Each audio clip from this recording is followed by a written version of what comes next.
안녕하세요, 여러분. 오늘 이 고요한 해설의 시간에 오신 걸 진심으로 환영합니다. 지금 혹시 바쁘게 무언가를 하고 계셨다면 잠시 하던 일을 멈추고 편안한 자리에 앉아 어깨의 긴장을 부드럽게 내려놓으시길 바랄게요. 오늘은 단순히 지식을 전달하는 시간이 아닙니다. 여러분의 마음을 깊은 평온으로 안내할 특별한 여정을 함께 떠나보려고 해요. 자, 고대의 깊은 지혜 속으로 들어갈 준비가 되셨나요?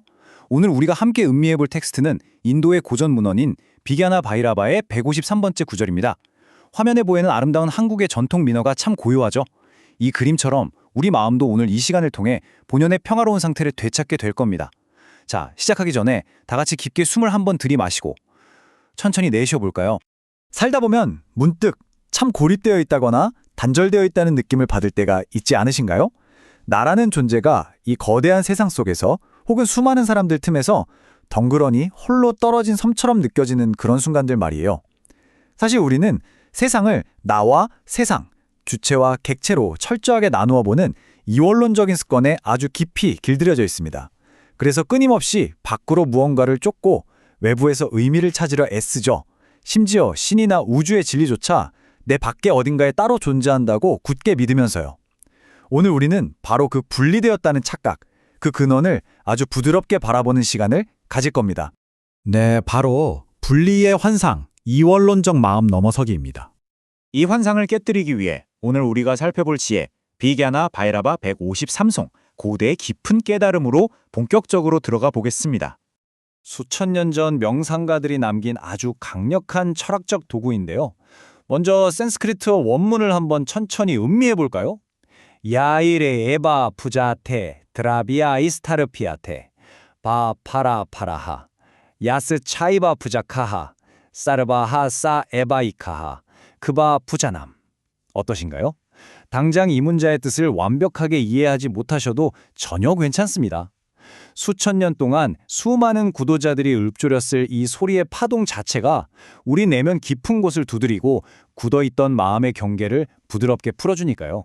자, 그럼 이 오랜 지혜가 품고 있는 의미를 찬찬히 풀어볼게요. 이 구절의 첫 부분은 우리가 아주 잘 알고 있는 전통적인 종교 의식이나 일상에서 간절히 무언가를 바라는 모습을 묘사하고 있습니다. 예배에 쓰이는 바로 그 도구들에 의해 지고하며 현상적인 존재, 즉 신이 숭배되고 만족을 얻는다. 흔히 우리가 향을 피우러 꽃을 바치며 내 밖에 있는 위대한 존재를 향해 정성을 다해 나아가는 모습이죠. 이게 바로 우리가 세상에 대한 가장 익숙한 접근 방식입니다. 내가 있고 내가 바치는 도구가 있고 그걸 받는 대상이 따로 존재한다는 아주 굳건한 믿음 말입니다.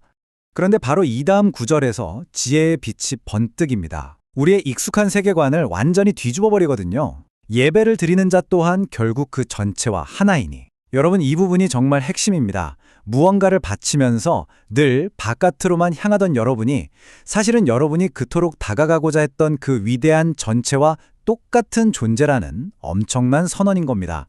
여러분은 우주에서 떨어져 나온 작은 파편이 아니라 우주 그 자체라는 뜻이죠.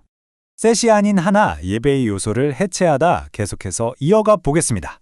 이 심오한 선언을 온전히 내 것으로 만들기 위해서 우리가 일상에서 경험하는 예배나 간절한 바람 속에 있는 세 가지 요소를 한번 분해해 볼까요? 화면을 보시면 첫째, 우리가 정성을 다해 준비하는 제물이나 도구들이 있죠. 둘째, 그 제물을 기꺼이 받아주는 저 멀리 높은 곳에 있는 신 혹은 절대자. 그리고 셋째, 늘 결핍을 느끼며 그 신에게 엎드려 있는 자, 바로 우리 자신입니다. 평범한 일상 속 우리의 마음은 이 셋을 철저하게 분리해 놓고 봅니다. 도굴은 그저 도구일 뿐이고 신은 닿을 수 없이 멀리 있고 나는 그저 나약한 인간일 뿐이라는 생각. 참 익숙하시죠? 우리가 이렇게 분리된 세계에 살고 있다고 착각할 때는 화면 왼쪽처럼 도구에서 시작해 나를 거쳐 신으로 향하는 아주 일방향적이고 선형적인 흐름이 생겨납니다. 우리는 늘 이런 분리된 세상 속에 갇혀 있다고 느끼죠. 하지만 오른쪽에 궁극의 진리를 한번 보시겠어요? 비견아 바이라바의 가르침은 뚝뚝 떨어져 있던 이 세 가지 점들을 덜때 나뉠 수 없는 하나의 거대한 원으로 통합시켜버립니다. 도구, 신, 그리고 당신. 이 모든 것은 결코 나뉠 수 없는 하나의 에너지, 하나의 의식, 곧 모든 것은 하나다. 나는 거대한 진리로 귀결되는 겁니다. 결국 이것이 예배의 참된 의미, 경계를 허물다라는 깨달음으로 이어집니다. 이렇게 내면과 외부의 분리된 경계가 스르륵 허물어질 때 비로소 밖을 향해 끊임없이 무언가를 구하고 갈망하던 그 지친 행위가 멈추게 됩니다. 그리고 그 자리에 남는 건 깊은 평온함. 아, 이미 모든 것이 완전하구나 하는 자각뿐이죠. 예배자가 곧 신이며 그들은 하나이다. 이 문장이 가슴 깊은 곳으로 스며들도록 잠시 허락해 주세요. 여러분은 결코 쪼개진 조각이 아닙니다. 여러분이 애타게 찾고 있는 바로 그것을 찾고 있는 여러분 자신입니다. 그래서 비게나 바이라바 823송은 이렇게 아름답고도 도발적인 질문으로 끝을 맺습니다. 모든 것이 오직 하나일 뿐인데 대체 어디에 예배라는 행위가 따로 있겠는가? 한번 생각해 보세요. 분리된 주체와 객체가 아예 없다면 무언가를 바치는 행위 자체가 성립할 수가 없잖아요. 오직 충만한 존재함만이 남는 겁니다. 애써 노력해서 도달해야 할 곳도 없고 무언가를 바쳐서 기쁘게 해드려야 할 외부의 대상도 없습니다. 그저 지금 이 순간 나 자신이 이미 완전한 전체임을 온전히 알아차리기만 하면 되는 거니까요. 자, 이제 머리로 이해한 이 깊은 지혜를 직접 살아내기 위해 명상, 하나됨을 경험하기 시간으로 넘어가 보겠습니다. 고대의 철학은 단순히 지식으로 쌓아두기 위한 게 아니라 우리의 삶 속에서 직접 경험하기 위한 것입니다. 머릿속의 복잡한 생각들은 잠시 화면 옆에 내려두시고요. 제 목소리를 따라 천천히 내면으로 들어가 보겠습니다. 첫째, 호흡 관찰하기입니다. 들숨과 날숨의 자연스러운 흐름을 그저 느껴보세요. 내가 애써 숨을 쉬는 게 아니라 이 우주가 내 안으로 부드럽게 흘러들어오고 또 나간다고 상상해보는 겁니다. 둘째, 경계 허물기. 숨을 내쉴 때마다 나의 피부, 나의 몸이라는 단단했던 윤곽선이 점점 투명해집니다. 그리고 주변의 공기, 이 공간, 나아가 온 세상과 하나로 스르르 섞이는 것을 느껴보세요. 셋째, 하나됨 속에 머물기.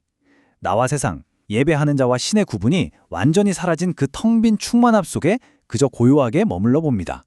자, 깊게 숨을 들이마시고 천천히 내쉬면서 세상과 동떨어진 분리된 자아라는 그 오래된 착각을 입김과 함께 후 하고 허공으로 날려보내세요.